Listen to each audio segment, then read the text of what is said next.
Hello welcome to international TV news channel. ఈరోజు మనం వరంగల్ జిల్లా వర్ధనపేట నియోజకవర్గం కిలోవరంగల్ మండలానికి అయితే రావడం జరిగింది. 43వ డివిజన్కి చెందిన మైనారిటీ అధ్యక్షుడు అజ్మత్ ఖాన్. నమస్తే సార్, బాగున్నారా? నమస్తే అమ్మ. ఫస్ట్ ఇంటర్నేషనల్ ఛానల్కి నా హృదయపూర్వక నమస్కారాలు. ఇప్పుడే యాజ్ ఏ మైనారిటీ మండల అధ్యక్షుడుగా మీరు ఎలాంటి డెవలప్మెంట్స్ చేశారు? నేను 43 డివిజన్లో మన లక్ష్మీపురం ఈద్గాకి వెళ్ళే దారి, అందులో మొత్తం సంవత్సరానికి 2 సార్లు నమాజ్ చేస్తారు. అక్కడ బక్రీద్ పండుగకు, రంజాన్ పండుగకు చేస్తారు. దానికి చాలా ఇబ్బంది ఉండే, సగమే రోడ్డు పోశారు, సగం పోయలేకపోతే దానికి మా గౌరవ మన వరదలపేట ఎమ్మెల్యే గారితో దృష్టికి తీసుకెళ్ళి, సరే ఇది పరిస్థితి ఇట్లా ఉంది, దాన్ని కొన్ని సరిదిద్దు కావాలంటే సరే అని చెప్పి కమిషనర్ గారితో, కలెక్టర్ గారితో అక్కడ తీసుకొచ్చి ఆ రోడ్డు మైనార్టీ తరఫు నుంచి మనకు ఒక ఈద్గాకి వెళ్ళే సీసీ రోడ్డు మాత్రం పోయించడం జరిగింది. సమస్యలు అని అంటే అమ్మ కొన్నిటి సమస్యలు ఉన్నాయి. కాకపోతే ఏంటంటే సార్ దృష్టికి తీసుకెళ్ళాము, మేము చేస్తామని చెప్పి కూడా సార్ అన్నారు. అది కూడా త్వరలో అయిపోతుంది, ఎందుకంటే లోకల్ బాడీ ఎలక్షన్స్ వస్తున్నాయి కదా, దాన్ని బట్టి దృష్టిలో పెట్టుకొని అది కంప్లీట్ అయిన తర్వాత మనం చేస్తాం. ఎందుకంటే ఇప్పుడు మనం ఈ అభివృద్ధి పనులు చేస్తున్నారంటే ఇప్పుడు లోకల్ బాడీ ఎలక్షన్స్ వచ్చినాయి కాబట్టి వీళ్ళు ఈ అభివృద్ధి పనులు చేస్తున్నారని చెప్పి అనుకుంటారు. కాబట్టి కాంగ్రెస్ పార్టీ అంటేనే పేదలకు అండగా ఉండే పార్టీ, ప్రతి సమస్యని తీర్చేది కాంగ్రెస్ పార్టీ. అప్పుడు గత కాంగ్రెస్ పార్టీ అధికారంలో ఉన్నప్పుడు ఇందిరమ్మ ఇల్లు ఇచ్చిన ఇందిరమ్మ ఇల్లులే ఇప్పుడు వరకు ఉన్నాయి. గత ప్రభుత్వం బీఆర్ఎస్ పార్టీ డబుల్ బెడ్రూమ్లు అని చెప్పి మన లక్ష్మీపురంలో 324 డబుల్ బెడ్రూమ్లు కట్టింది. ఇప్పుడు వరకు ఒక పేదోనికి కూడా పంచలేదు.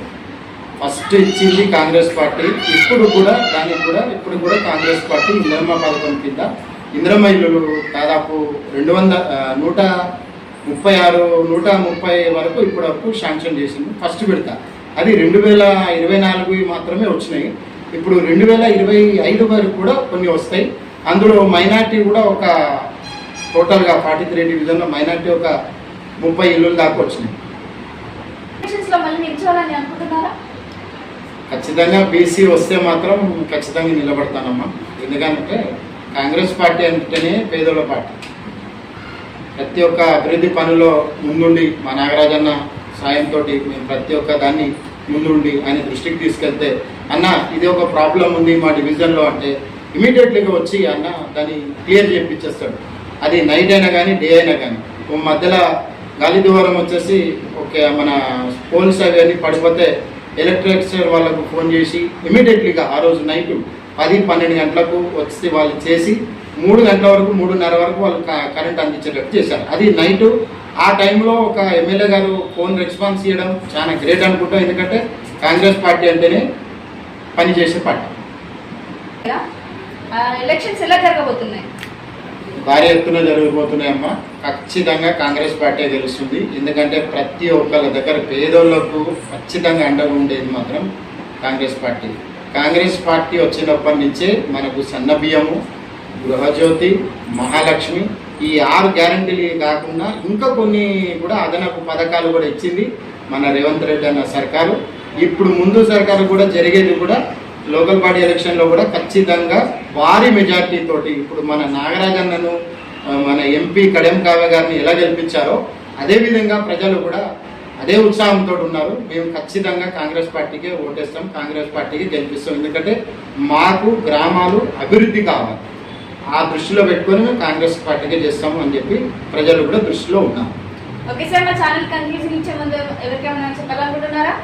నేను ఒకటే చెప్తున్నా, ప్రతి ఒక్కళ్ళకి ఇప్పుడు బీఆర్ఎస్ పార్టీ అయినా కానీ బీజేపీ పార్టీ అయినా కానీ ఎవరికైనా ఒకటే చెప్తున్నా, అభివృద్ధి పనులు చేస్తున్న వాళ్ళకు అడ్డంగా చేయకండి. ఎందుకు అనంటే మన గ్రామం కోసం చేసుకుంటున్నాం, మన ప్రజల కోసం చేసుకుంటున్నాం. ఎందుకనంటే ప్రతి దానికి సమస్య అనేది ఖచ్చితంగా ఒక ఊర్లో ఉంటుంది, దాన్ని తీర్చేటోడే నాయకుడు. అదే ఒక్కటి దృష్టిలో పెట్టుకొని ఏ పార్టీ అయినా విమర్శలు చేసే ముందు ఫస్ట్ వాళ్ళు పెట్టిన పథకాలు ఏంటి, వాళ్ళు చేసే పథకాలు ఏంటి అని చెప్పి అది ఒకటి దృష్టిలో పెట్టుకొని మాట్లాడాలని చెప్పి నేను కోరుకుంటున్నాను.